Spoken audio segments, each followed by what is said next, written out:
The feel of the corner of the wooden table is cold and hard, the chill pricking the palm and causing a twinge.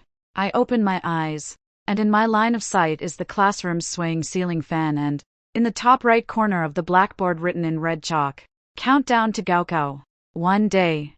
The air is filled with the old scent of camphor oil and torn paper. Sitting to my left rear, Clarissa is reaching out to pat my shoulder. "Emily, what just happened to you? Tomorrow's ultimate prediction paper for the science civil exam. Have you organized it?" Clarissa's voice comes from behind me, carrying her habitual certainty. In the previous life, also in this seat, I handed her the entire set of prediction sheets I stayed up late compiling, without reservation. As a result, she copied the whole thing in the exam, and even after handing in her paper, she turned around and accused me of stealing her ideas, which ultimately led to me losing marks and my reputation being ruined. I did not look back, nor did I speak. I simply calmly reach into my backpack to pull out a deep blue hardcover notebook from the innermost compartment. The notebook's cover has 4 characters written in black ink.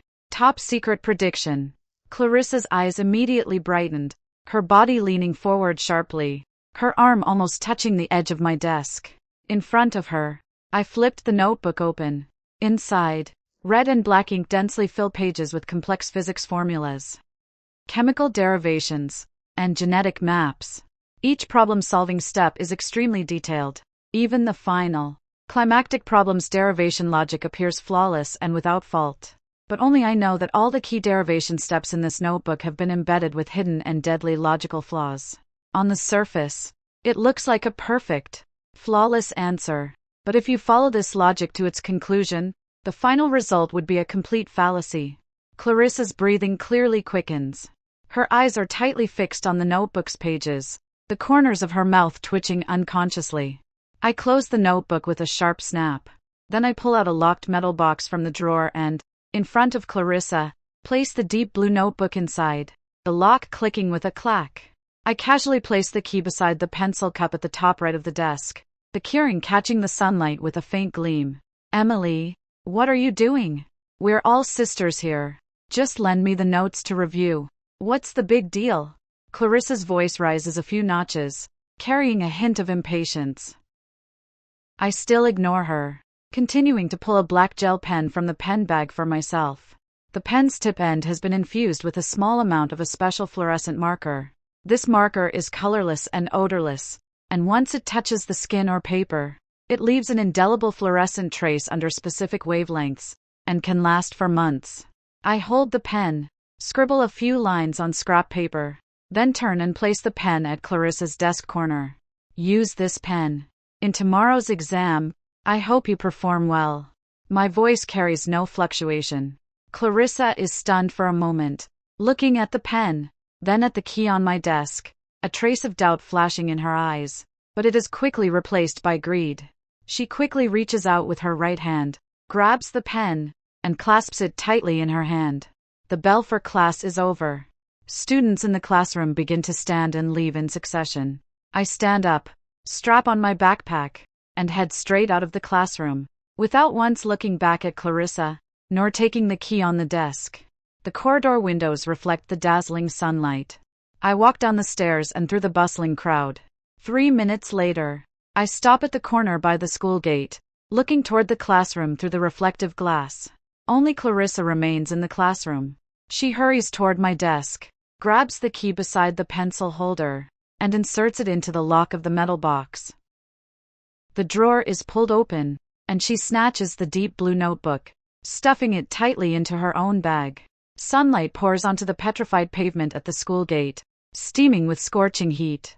I retract my gaze, turn, and head toward the examination room. The noonday sun in June baked the asphalt outside the exam hall, producing a scorching, hollow glow. A mechanical, cold voice over the PA system reminded us of the exam rolls, and the fan at the top of the classroom gave a regular squeak, stirring the stuffy air in circles. I sat in the third row by the window, the test papers and answer sheets already neatly spread on the desk. 2 corridors away and diagonally behind, Clarissa was seated at table 5. Her fingers clenched the special fountain pen I handed her yesterday, her knuckles turning pale from the exertion. Her eyes occasionally wandered toward me, betraying a restlessness and tension she couldn't fully hide. The bell calling for the distribution of the papers rang out suddenly. "Start answering." The proctor's voice carried evenly across the room. The entire exam hall instantly filled with the sharp, crinkling sound of paper being written on. I didn't hesitate in the slightest. I picked up my pen and began to write quickly on the test paper. I didn't conceal my answering. On the contrary, I intentionally leaned my body slightly to the left, exposing the core area of the science-based questions on the answer sheet to a vantage point behind me. What I wrote was exactly the top-secret answers recorded in that deep blue notebook. Complex physical model derivations, seemingly flawless chemical reaction equations, and hundreds of words on genetic expression in biology. Each step was neat and standardized, the handwriting as clear as the standard print on a textbook. From the diagonal rear view, this was undoubtedly a perfectly flawless full-score answer sheet. A very faint click came from behind me. It was Clarissa's pen cap being pressed. She leaned forward ever so slightly, her neck taut, her eyes like hooks, fixed on every word on my answer sheet. The fountain pen in her hand darted across the answer sheet with wild speed, copying even the few special symbols and deduction habits I had deliberately sketched on scrap paper, without omitting a single one. The colorless, odorless fluorescent highlighter flowed as she wrote, gradually staining the skin of her right index finger and palm, seeping deep into the fibers of the paper. Time passed, second by second. There were 5 minutes left until the end of the exam. Clarissa finally stopped writing. She exhaled slowly, leaning back in her chair, a look of restrained exhilaration and ecstasy on her face. In her eyes, this answer sheet containing the perfect answers to all the final problems was enough to crush me and make her the star of the moment. She had even begun to cast a condescending, icy glance at my back from above. I lowered my head slightly and looked at the mechanical clock hanging on the wall. The minute hand passed the 11 mark. There were 5 minutes left before the end of the exam. It was now. I abruptly raised my right hand, suspended in midair. The movement was decisive and without hesitation. The proctor walking ahead swiftly stepped forward, frowning as he asked in a low voice, "This examinee, what's the problem?" I looked up, my face devoid of panic or guilt, only a chillingly calm, flat expression. I pressed my right hand onto the lower left corner of the answer sheet, applying a little pressure to tear a conspicuous crease along the edge of the bottom barcode, while also smudging the ink on the paper near the name field, leaving a large blot of ink. "Teacher, my answer sheet is severely damaged. The barcode is torn and cannot be scanned normally. I request a brand new answer sheet." My voice was neither loud nor soft, and it clearly echoed through half the exam hall. The proctor blinked, lowered his head to inspect the damaged answer sheet that truly couldn't enter the scanner, then glanced at the clock hanging above. "There are only 5 minutes left. Are you sure you want to switch? Redoing the card and writing the answers is absolutely not enough," the invigilator reminded in a tense voice. "I'm sure about it. Please help me replace it." My tone had no fluctuations. The face of Clarissa diagonally behind me suddenly changed. She widened her eyes and looked at me with a mix of surprise and confusion. In her eyes, my behavior looked like pure self-destruction in a college entrance exam. No one could rewrite an entire science test card in just 5 minutes. The invigilator quickly brought a blank new answer sheet and a spare barcode, affixed them in front of us, and invalidated the original stained answer card, placing it in a sealed bag. "The timing won't be extended. Hurry up," the teacher whispered. When the blank answer card was laid in front of me again, I gripped another ordinary black ballpoint pen in my hand. My breathing was as steady as could be. In the previous life, every correct answer on this set of questions, every minimal deduction step, had long been rehearsed in my mind thousands of times, ingrained in my bones. I didn't even need to look at the scratch paper. I wrote with a swift stroke, the wrist moving rapidly. No superfluous words. No cumbersome intermediate deductions, directly using the most precise, sharp logical formulas to hit the core, writing the truly correct answers word for word onto the brand new answer sheet. For the last major physics question, 3 solution methods were reduced to the most central logical line. For the chemistry inference question, the final product and key catalytic conditions were written directly. For the biology genetics question, the most standard and rigorous academic terminology finished it perfectly. There is 1 minute left until the end of the exam. Please stop checking and prepare to hand in your papers. The broadcast sounded the final reminder. At the moment the countdown reached the last 10 seconds, I placed the final period. The entire new answer sheet was neat, the handwriting tidy, every answer present, all precise and correct. Ding! The exam end collection bell rang loudly through the entire exam building. Everyone stand up immediately. Stop answering, the invigilator shouted. I calmly put down the pen in my hand and slowly stood up. The Clarissa behind me also stood, looking at me with a look as if she had gone crazy, a trace of unhidden ridicule and pride at the corners of her mouth. In her view, my 5-minute frenzy of frantic writing was nothing more than a struggleless act, and the winner of this exam was inevitably her who had plagiarized a perfect deduction from the start. The invigilator walked around to each desk, collecting the answer sheets one by one. When the teacher took Clarissa's answer sheet filled with fatal logical loopholes, Clarissa even straightened her back, her eyes full of arrogance. I stood in place, turned my head, faced her gaze, and looked at her calmly. That gaze held no anger, no sorrow, only the extreme indifference of a prey looking at a trap. Clarissa's heart skipped a beat under my gaze. Her brows furrowed, and she lowered her voice to sneer at me, pretending to be all that. When the results come out, I'll see how long you can keep pretending. I didn't respond to her with a single word. At noon on the day of the results, the scorching sun heated the streets of the city. The moment the college entrance exam results inquiry channel opened, a sharp, excited scream came from Clarissa's room. The comprehensive exam is nearly perfect. First in the city for total score. Clarissa stared at the glowing numbers on the computer screen, eyes reddened and hands shaking constantly from too much excitement. She turned her head, cast a condescending gaze at me standing in the doorway, and with a mouthful of derision, "Emily, I heard you filled in the form again and only scored just above the undergraduate cutoff? The taste of forcing yourself to look strong isn't pleasant, is it? All your years of effort, in the end, crushed beneath my feet." I quietly watched the astonishing high score that belonged to Clarissa on the screen. It was precisely the fake perfect score produced by a machine that, after copying all the surface perfection and fatal logical errors from my first answer sheet, graded with a fixed template. Because that reasoning process was written so beautifully and standardized, and with the objective and subjective questions model answers being misjudged as perfect due to the template comparison. Congratulations, top student in the city. My voice carried no fluctuations, as calmly as if I were stating a ruinous fact unrelated to myself. Clarissa raised her chin, sneered, pulled out her phone, and began frantically posting screenshots of her results on social platforms, even deliberately tagging all our classmates and teachers. She immersed herself in the sudden, unparalleled glory, not noticing that I was slowly taking a phone from my pocket.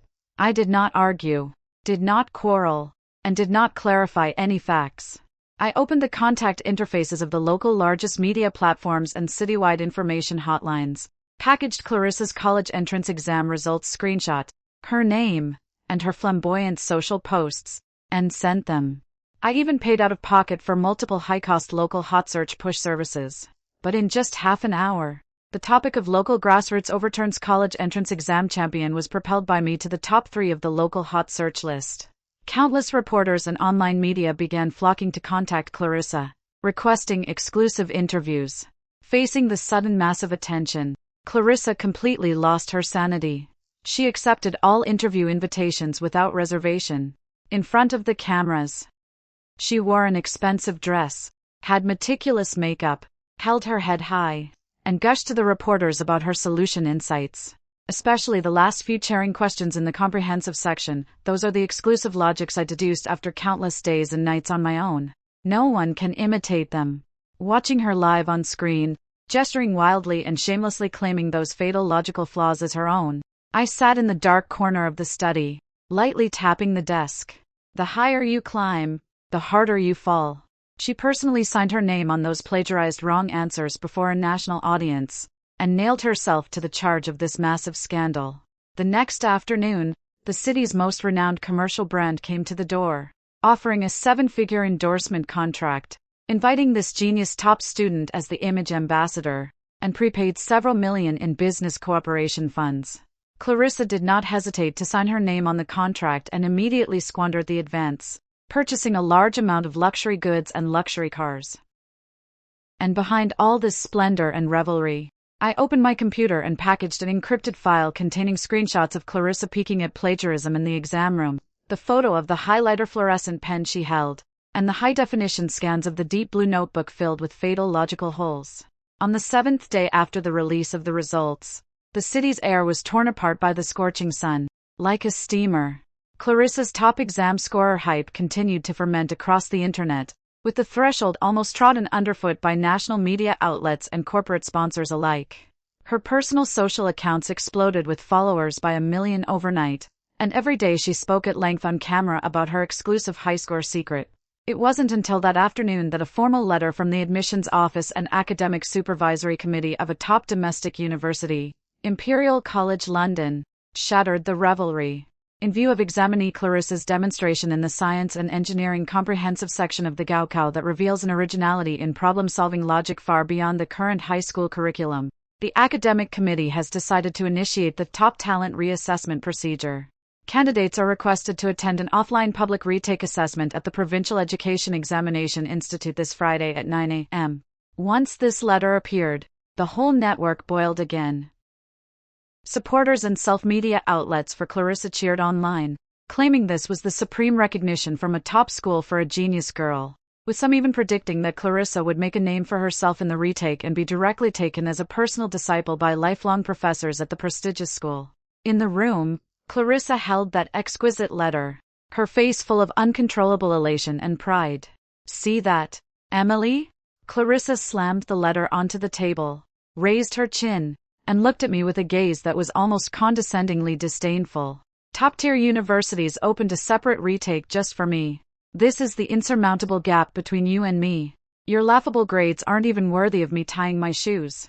I sat quietly at the corner desk of the room, my expression as cold as a dead pool. "Then I wish you good luck with your retake." My voice carried no fluctuation. "Humph. What a poseur!" Clarissa sneered, snatching the car keys from the desk, striding out of the house to attend the celebratory banquets hosted by various brand sponsors. She had no idea that this so-called top talent reassessment letter was not a merit-based promotion by a prestigious university, but an invitation to begin a punishment sequence. Just 2 days earlier, I had anonymously submitted a 30-page academic complaint to the Imperial College London Admissions Office, the Academic Ethics Supervisory Committee, and the National Examination Centre. The material contained no extraneous words, only 3 items. First, a high-definition scan of the deep blue notebook I wrote before the Gaokao, clearly marking every deliberately planted fatal logical loophole and the logical collapse that would inevitably occur when these loopholes led to the final step. Second, a copied review of Clarissa's subjective questions in the Science and Engineering Gaokao, whose deduction steps, symbol conventions, and even punctuation mistakes were identical to those in my notebook. Third, an analysis report from an authoritative testing agency showing fluorescent marking detectable without color that proves the pen used by Clarissa in the exam contained a chemical tracking mark unique to me. Imperial College London's academic committee is composed of the nation's top science experts. When they saw my complaint materials, they did not alert the subjects but quickly invoked Clarissa's original answer sheet for cross-checking. The professors were terrified to discover that those elegant deduction formulas on Clarissa's paper that the grading machines marked as perfect scores were based on a completely flawed underlying logic. It was a seemingly tight, impeccable facade that would collapse as soon as a knowledgeable person gave a gentle push. A person who has confused basic laws of physics with chemical equilibrium conditions. How could they possibly write such an advanced yet full of loopholes derivation formula? In order to ensure absolute fairness and to fully expose this shocking plagiarism scandal in front of the whole society, the academic committee decided not to directly cancel Clarissa's qualifications, but to tailor a special offline public retake just for her. And the questions for this retake will be entirely set by a tenured professor from Imperial College London, covering precisely all the fatal logical errors I wrote in the deep blue notebook, which Clarissa copied in full. While Clarissa was shuttling among high-end banquets, basking in the flattery and applause, I sat in a quiet private laboratory, steadily preparing my own affairs. I did not read any of the sensational news about her. I just focused all my attention on this precise instrument in front of me, I turned every detail of being framed, coerced, and humiliated by her in my past life into the utmost calmness I could see in my own eyes right now. This retake is not only Clarissa's guillotine, but also the road of destruction that I personally laid out for her. The night before the retake, Clarissa partied until 3 in the morning before returning home. She exuded the scent of high-end perfume and red wine, staggeringly pushed open my door, and, seeing me still reading, her eyes were full of unscrupulous taunting and smugness. "Emily, tomorrow's retake will be broadcast nationwide." Clarissa supported herself on the doorframe, pointed at my nose, and laughed uproariously. "At that time, the whole of China will see how I've become the pride of a top school, and you'll only be like a rat in a ditch, watching me shine for a lifetime." I slowly put down the book in my hands, turned around, and met her arrogant and chaotic gaze. Under the dazzling light, the corner of my mouth unusually curved into a faint smile. "I'm really looking forward to tomorrow's live broadcast." I spoke softly, with a gentleness that was chilling. "I hope you can show the same confidence in front of the camera." Clarissa was unsettled by my sudden smile, but the alcohol and arrogance quickly drowned that trace of unease. She snorted harshly, slammed the door, and left. At 9 o'clock on Friday morning, the main conference hall of the Provincial Education Examination Institute was bright with lights.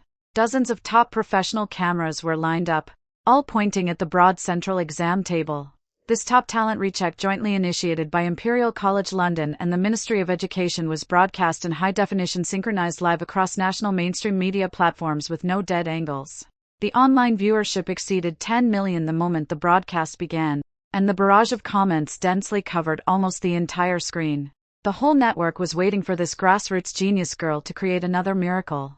Clarissa wore a custom, high-end white dress, with exquisite makeup, and walked proudly into the center of the camera.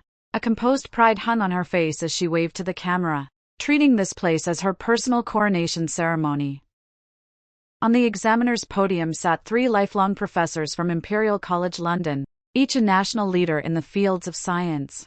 Their expressions were stern, with not a trace of approval in their eyes, only icy, piercing scrutiny. "Clarissa, examinee, please sit." The chairman of the academic committee, an elderly professor sitting in the center, tapped the desk with his finger.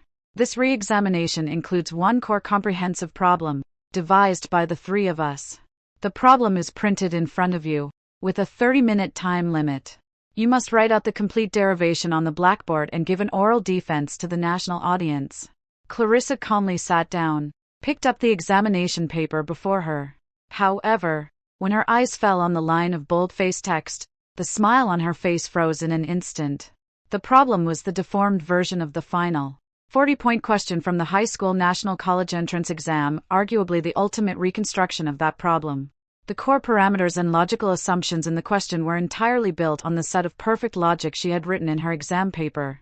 "Please derive, on the spot, the energy conservation process of this system under extreme conditions based on the original derivation formula you used in your exam paper." The elder professor's voice was deep and stern.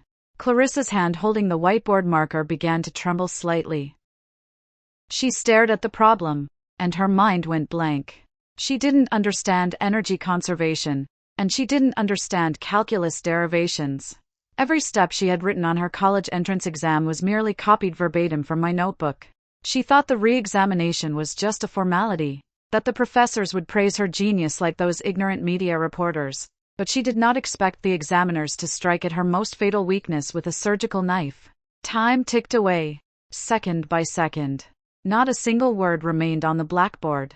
For a full 10 minutes, Clarissa's forehead sweated as if it were raining, and her meticulously applied makeup began to smudge. Her breathing grew extremely rapid, the eyes reddened with confusion, and her fingers tightly clenched the marker, causing the plastic barrel to creak. "Clarissa, examinee, please begin your derivation." The elder professor glanced at his watch, his tone icy. "You wrote this logic on your exam paper in just 15 minutes. Why are you not saying a word now?" I have a headache today. I'm not feeling well." Clarissa finally collapsed. She slammed the whiteboard marker onto the desk, screaming high-pitched, "You're deliberately setting me up. This problem is broken. No one can derive it. The tens of millions of viewers in the live room instantly erupted in chaos. The barrage of comments took a sharp turn downward. At that moment, from the last row of the conference hall's spectator seating, a clear, calm voice rang out, unhurried. Of course, this problem cannot be derived. All the camera lenses immediately swung to precisely capture the person sitting in the corner.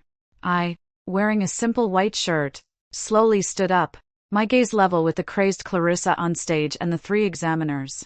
Because Clarissa's so-called original logic, used in the college entrance exam answer, is wrong from the second step, the quantum state superposition hypothesis.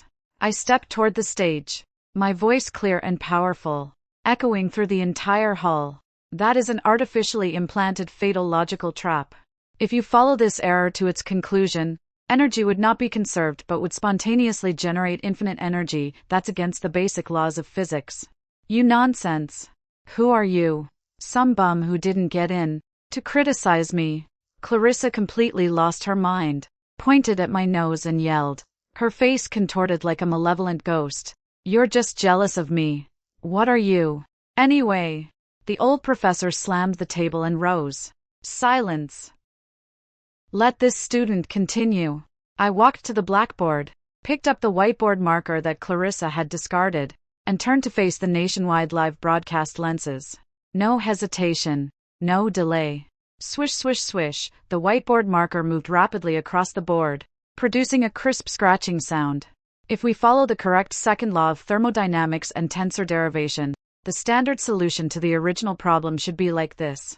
My articulation was clear and logical, using the most rigorous academic language, writing as I explained. 3 minutes. In just 3 minutes, the entire blackboard was filled with 3 sets of extremely beautiful, standard, flawless true solutions. The 3 top professors suddenly stood up from their chairs, their eyes blazing with disbelief. The old professor looked at the formulas on the board, then at me, his voice shaking. This is the frontier minimalist derivation. Child, what's your name? I am Emily. I calmly put down the whiteboard marker. At the same time, I am the real name whistleblower who submitted evidence of Clarissa's cheating to the academic committee. As the words fell, the entire conference hall fell silent like death, then exploded with a roar. I pulled a notarized document from my embrace and displayed it before the high-definition cameras. This is a copy of my derivation notes registered for copyright protection before the exam, identical to the erroneous logic on Clarissa's exam answer, word for word.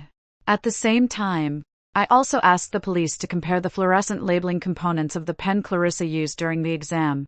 The results were a definitive positive. The evidence was irrefutable. A rock-solid fact.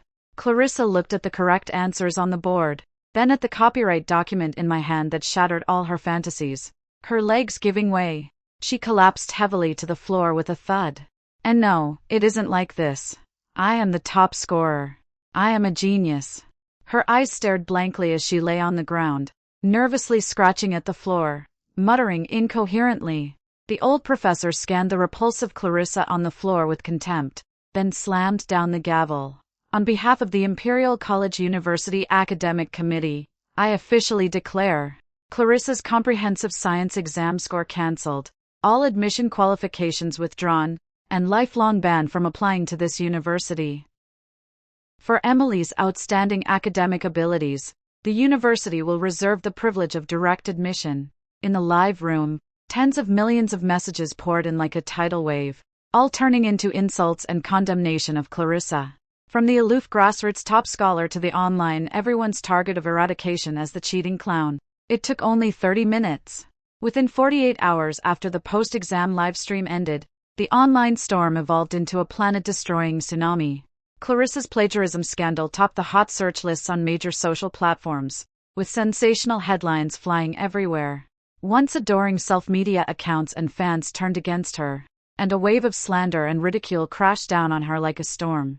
But for Clarissa, the ruin of her reputation was only the beginning of the disaster. The true nightmare came from the commercial capital that had once held her aloft. Sunday morning, the apartment doorbell rang with a force that seemed it would break through the door. Clarissa, hair disheveled, hid in a corner of the room, eyes bloodshot, her body thinner than ever, her expression wild and frightened. She did not dare to open the door. I walked to the door, expressionless, and opened it. Standing outside were 7 or 8 legal and business representatives in expensive suits, their faces ashen, followed by several stern-looking bailiffs. The leading brand representative pushed the door open, walked straight to Clarissa's room door, and slammed a thick stack of legal documents and letters from lawyers onto the table with a harsh, jarring slap of paper. "Clarissa," the legal representative's voice was cold, like ice.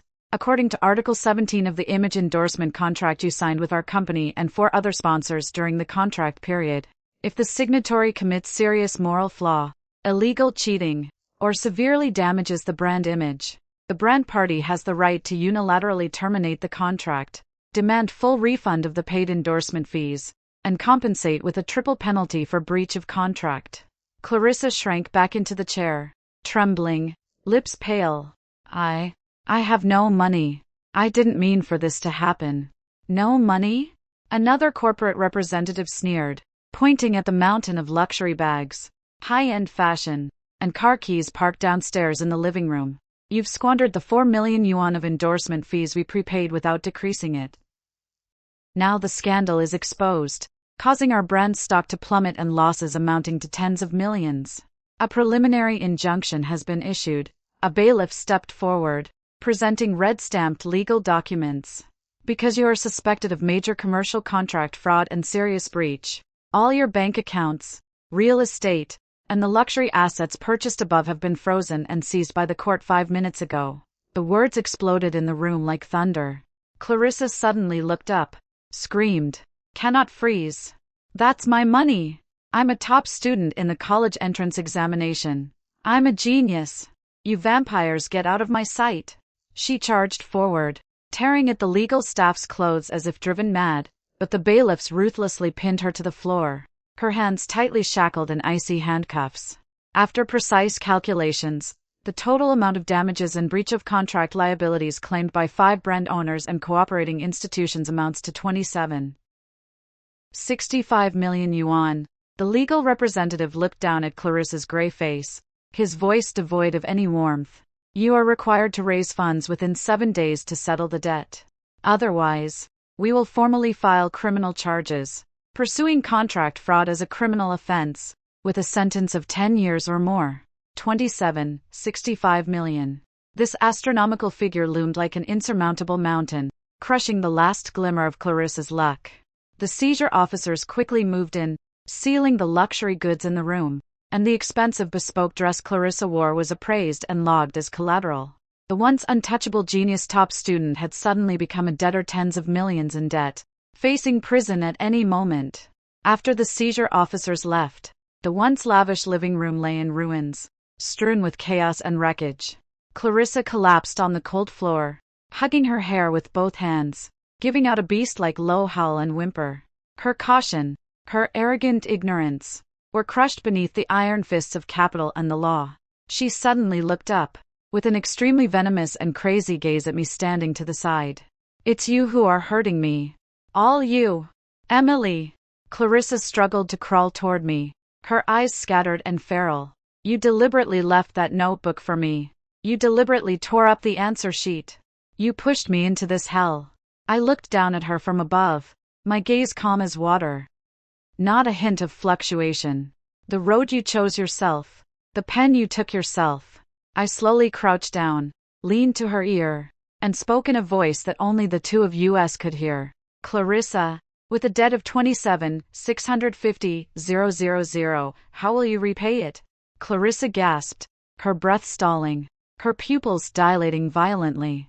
The colossal debt of 27.65 million yuan hung heavy like a mountain of iron, brutally crushing Clarissa's sanity. A court seizure order covered the apartment's doors and windows. Bank cards were frozen. All luxury goods were forcibly seized to pay the debt, and even accounts on major social platforms were completely banned. The debt collection agents stalked her like maggots at the bone, 24 hours a day knocking on doors downstairs, shouting insults, and splashing paint. Clarissa huddled in a dark, windowless room with the lights off, her hair disheveled, eye sockets hollow, her once pretty face now dry and neurotic. She couldn't sleep all night. The roars of debt collectors and the court's verdict kept echoing in her ears. With no way out, she looked at my room in the living room, still bright and calm, and a near-crazy ferocity flashed in her eyes. She knew that Imperial College London not only kept my direct admission qualification, but also, because of the astonishing academic potential I demonstrated at the interview, had pre-signed a top-tier scientific achievement pre-production agreement with me, allocated up to several million in startup funds, and entrusted me to independently manage all the laboratory's technical patents. That should have been mine. All of this should have been mine. Clarissa clenched her fists so hard that her nails dug into the flesh of her palms, letting blood flow unconsciously. Jealousy and despair drove her toward crime. That night, after confirming that I would stay late to work in the lab, Clarissa pried open the drawer in my bedroom. She found the scientific research cooperation agreement I had signed with Imperial College London, along with copies of my seal and identification documents. Her breath quickened, and serpentine light flickered in her eyes. She found an illegal underground intermediary in the black market, attempting to use these documents to forge a joint guarantee and debt transfer agreement. In this forged agreement, I would be set as Clarissa's co-signer for the 27.65 million yuan colossal default. The agreement also included a patent rights transfer certificate transferring all my core scientific achievements to a shell company established by Clarissa to be used as collateral. As long as I transfer the debt to Emily, as long as I seize her research result, I'll turn my luck around. I'll be able to clear the debt. Clarissa frantically imitated my signature under the dim desk lamp, repeatedly, her expression deranged. She believed her plan would go unnoticed, that this was the only lifeline. However, she had no idea that from the very first moment she pried open my drawer, all her moves were completely exposed to my surveillance. A high-definition hidden camera had long been installed in my bedroom, transmitting every step of her theft of documents, forged signatures, and contact with underground intermediaries to my phone with perfect real-time precision. Moreover, before she even went to contact the black market intermediary, I had already leaked through anonymous channels the news of Clarissa planning to forgedly transfer debt via an inheritance to the 5 Bren method teams urgently pursuing the defaulted debt, as well as the local Public Security Bureau's Economic Crime Investigation Brigade. I even played a part myself. Through an intermediary, posing as a black market buyer, I contacted Clarissa, feigning willingness to pay a high price to acquire her patent transfer certificate, and arranging a midnight transaction near my private studio. The trap was fully open, and the desperate Clarissa, holding her forged evidence, stepped into it without hesitation. It was 11:30 p.m., and the city had fallen into a deathly silence. Clarissa wore a loose black hoodie, tightly clutching the forged debt transfer agreement and the patent transfer document in her arms, slipping out of the apartment like a ghost and headed straight for my private studio. She thought she was about to be reborn, believed that after tonight she could pass all the disasters onto someone else. But when she pushed open the door to the studio, what awaited her was not cash from black market buyers, nor a lifeline to save her. Crack! The originally dim studio suddenly brightened with several kilowatt-level high-ceiling lights, the dazzling glare illuminating the entire space as if it were daytime. Clarissa's eyes burned with pain from the strong light. She cried out in pain and covered them with her hand. After she adapted to the light and looking through the gaps, the scene in front of her struck like a bolt of lightning, and she froze completely in place. In the center of the studio, I sat in a white lab coat, expression cold and detached on the chair. Beside me stood several uniformed financial investigators, the enforcing judges from the court, and the representatives and lawyers of the 5 brands. Ms. Clarissa, we meet again. The judge's icy voice echoed in the empty studio. The forged documents stuffed in Clarissa's arms scattered all over.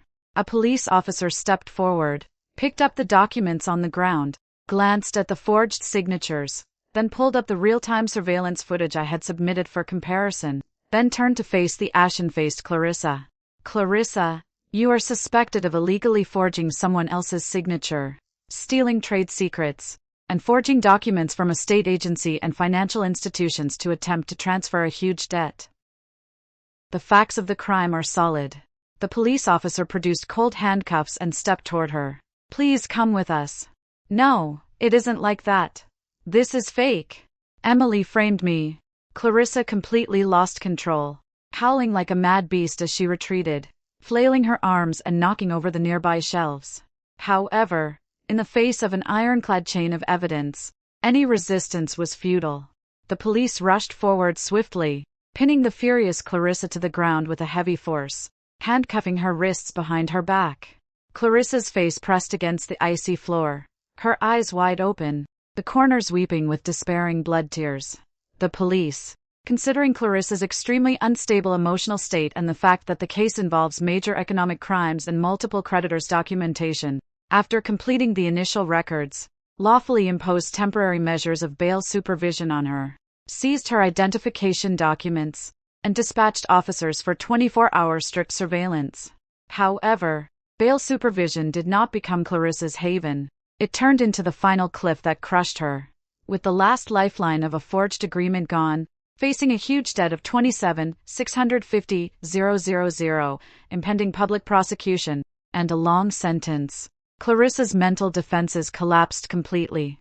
In her world there were only the piercing sirens, creditors' curses, and my cold, unfeeling gaze in the re-examination scene and the studio. A manic and vicious thought grew wildly in her extremely strained mind. Since her life had already been completely ruined, she would drag Emily into hell with her. 2:00 in the middle of the night, rain pouring down. A violent wind tore at the windows, producing wailing sounds like ghosts. Clarissa avoided the surveillance personnel's gaze, wearing a tattered coat soaked by rain, her pocket clenched tightly around a sharp paper-cutting knife. Seizing the cover of the heavy rain, she crazily approached the back door of my private lab again. There was only me in the lab at this moment. I stood in front of the instrument, calmly watching the monitor where a ghostly silhouette clung to the wall and moved. I had not locked the back door, and even intentionally left a hidden gap in the doorseam. Click. The back door was pushed open very slightly. Clarissa slipped in with a body soaked in cold rain and the sharp stench of blood. Her hair was scattered across her face, eyes bloodshot, eye sockets sunken like a dried skull, and the whole person exuded an extremely dangerous and unstable ferocity. She fixed her gaze on the server on the desk, which was processing core data for cutting-edge research, then looked at me, who stood at the front of the testing bench with reagents in hand, with his back to her. Why can you stand above in the light, while I rot in the mud? Clarissa's voice was extremely hoarse, carrying a jagged screeching quality like a bamboo flute torn by the wind. She suddenly pulled out the paper-cutting knife from her pocket and charged at me with it. I did not turn around, nor did I resist or dodge physically. Only when her footsteps reached fewer than 2 meters from me did I slowly lift my left hand and press a concealed infrared alarm and panoramic recording device beneath the lab bench. Scrape! The blade slashed the sleeve of my white lab coat, a sharp sting as it cut the skin, and a trace of blood seeped out. But I didn't even frown, merely stepped back half a step, leaned against the edge of the lab bench, and watched Clarissa with a cold, detached gaze as she nearly drove the knife toward my throat. Clarissa, what are you doing? My voice was steady, without a trace of emotion. Clarissa swung the paper-cutting knife, eyes unfocused, crazily slashing at the nearby servers and experimental equipment, spewing chaotic words from her mouth. Kill me, if you have the guts. Kill me. This place is full of monsters. Those reporters, those professors, they talk in my ear every day. They want to cut my flesh to pay off the debt.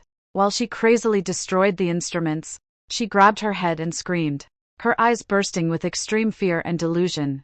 You planted bugs in my brain. You poisoned my test papers. You watch me every night, don't you? You are a devil. I'm going to ruin your data. I'm going to pull your brain out to see what's inside. Her facial muscles convulsed violently, foam spraying from her mouth, and the knife in her hand swung aimlessly, even shouting at the air, violently fighting against the imagined debt-collecting evil spirit. The camera and the high-fidelity microphone precisely recorded the scene. No rational logic. No clear criminal motive. Only extreme delusional persecution, severe hallucinations, and an uncontrollable tendency toward severe violent aggression. I stood at a safe distance, letting her destroy the already backed-up peripheral equipment, and watched coldly as she collapsed completely into madness and fear. Do. The siren's loud alarm blared through the laboratory, red emergency lights flashing in alternation. pulling the shadows of Clarissa's frenzy into a warped and grotesque form. The wail of police cars and ambulances grew closer, tearing through the rain-soaked night's silence. Clarissa held the knife, stood in the center of a wrecked laboratory, laughing and weeping at the void, having completely lost the sanity and consciousness of a normal person. The alarm and the sound of heavy rain wove together in the private laboratory late at night. Several police cars and ambulances with flashing red and blue lights roared in. Doors slammed open, and a number of armed police officers, along with medical staff in white coats, rushed into the lab. The interior was in chaos, with fragments of equipment scattered everywhere. Clarissa crouched under a corner-mounted equipment rack, soaked through, gripping a blood-stained sheet-cutting knife tightly in her hand, her pupils dilated to an extreme degree. Facing the medical staff and police who rushed in, she not only did not lower her weapon but crazily brandished the blade, emitting sharp and chaotic screams into the air. "Don't come closer. You're all Emily's ghosts." She planted a monitor in my brain. "I'm going to kill you. Give me back my perfect score." Her facial muscles quivered violently, and she even opened her mouth to bite her own arm hard. Blood dripped to the floor from her arm, and she was completely in a state of extreme agitation, severely detached from basic reality. Two tall orderlies, holding riot forks and restraint blankets, decisively stepped forward, coordinating with the police to pin the frenzied Clarissa to the ground, taking the knife from her hand and quickly injecting a long-acting sedative. Under the sedative's effects, Clarissa's screaming gradually turned into muffled gasps, but her eyes still flashed with disconcerting chaos and malice. I covered the slight bleeding on my arm and walked coldly to the team leader, the chief psychiatrist, and the police. "Doctor, officer, I am Emily, the person in charge of this laboratory." My voice carried no panic, almost chillingly calm. I drew a thick stack of documents and test reports from my briefcase and handed them to the chief doctor. "These are Clarissa's abnormal behavioral records for the past 3 weeks, as well as toxicology and pharmacology reports I obtained through legal channels." I pointed to the data on the reports, each word clear. Before the college entrance examination and after the scandal broke, Clarissa, to maintain high levels of stimulation and to escape extreme anxiety, had long privately purchased and overused various central nervous system forbidden psychotropic drugs through illegal channels. The reports show that the concentrations of such drugs in her body were severely over the standard, causing irreversible organic brain neural damage. The chief psychiatrist read the reports with a progressively solemn expression. The red seals of authoritative testing agencies on the reports, and the forbidden component levels tens of times above normal in Clarissa's body, perfectly matched the delusions of persecution, severe hallucinations, and extreme violence she displayed at the scene. In combination with the full HD surveillance footage from the scene, Ms. Clarissa exhibited extremely severe schizophrenia symptoms, major delusions, and severe social danger. The chief physician closed the report, looked at the police. "According to the relevant provisions of the mental health law, the patient has completely lost self-control and poses a direct, serious threat of violence to public safety and others' lives. We must immediately take compulsory medical measures and transfer her to a high-security sealed psychiatric hospital for compulsory isolation and treatment." After comparing the on-site surveillance with the toxicology reports, the police signed the involuntary medical transfer document on the spot. Clarissa was strapped to a dedicated psychiatric bed with a 6-point restraint. When the trolley rolled by beside me, Clarissa, still under the sedative's effects, seemed to regain a faint awareness. She fixed her terrified and desperate gaze on me, lips moving as she tried to utter the 3 words, "I'm not sick." I slightly lowered my head, looking down at her on the trolley, my eyes quiet as if I were looking at a corpse. "Take her away." I spoke softly to the medical staff. The green ambulance rear door slammed shut, cutting off Clarissa's last breath. In the rainy night, the sirens faded away, and she was completely sent into that high-security asylum, a hospital that remained locked year-round with iron bars nailed to its windows. The corridor of the high-security mental hospital was narrow and dim, the air heavy with the foul odor of allyl alcohol and sedatives mixed together. The thick iron doors blocked out all daylight from outside, and only the forever-burning fluorescent lights on the ceiling hummed with a low buzz. Clarissa wore a loose, cold blue striped patient's uniform and was tightly restrained on the bed in the intensive care ward. Her nostrils glowed with a muddy light, Her limbs were strapped to the bed frame with wide leather restraints. Whenever the medical staff passed by, she twisted her body with all her might, her throat producing a hoarse, almost inaudible cry. "I'm not crazy. I'm the top student in the college entrance exam. I'm Clarissa. Emily is to blame for this. Let me out. I'm not ill at all." However, in this building surrounded by high walls and iron nets, "I'm not ill" is the sentence most shouted by every severely ill patient, and also the most meaningless. The doctors and nurses merely recorded her vital signs with cold detachment, writing in the medical charts, "Patient presents with persistent severe delusions, dissociative identity, and extreme logical disarray, refuses to acknowledge her own condition, and has strong aggressive tendencies." Clarissa had no idea that, 3 days before she was brought here, the hospital's largest research donation project had already been transformed into a fully funded academic foundation under my sole management. I am the hospital's most substantial donor, and also the chief collaborator on the institution's psychiatric research program. The electronic heavy door of the intensive care ward gave a soft ding and slowly slid open to both sides. I walked into the ward in a well-cut black trench coat, moving with a steady, unhurried pace. 2 attending physicians and the head nurse followed respectfully behind me, each holding Clarissa's latest condition assessment report. Hearing the footsteps, Clarissa on the bed suddenly turned her head. When her eyes fell on me, her pupils instantly dilated as if she were struck by a high-voltage shock, convulsing wildly. "Emily, it's you! You devil! What did you tell them? You made them release me." Clarissa struggled to lunge at me, but the leather restraints held her fixed in place, and she could only let out ragged shrieks. I stopped at the bed, standing above her, looking down at her face distorted by pain and madness. There was no anger on my face, nor any pleasure from revenge, only a piercing coldness that seemed to see through everything. "Doctor, how is her condition currently?" I turned my head, asking the attending physician in a gentle yet rigorous tone. The attending physician opened the medical chart and reported respectfully, "Ms. Emily, the patient Clarissa's condition is very unfavorable. She still staunchly insists that she is the top student in the college entrance exam and continually schemes to frame others for crimes against her. This is typical of severe paranoid schizophrenia with major persecutory delusions. According to standard treatment, it is difficult to control her psychiatric symptoms in a short time."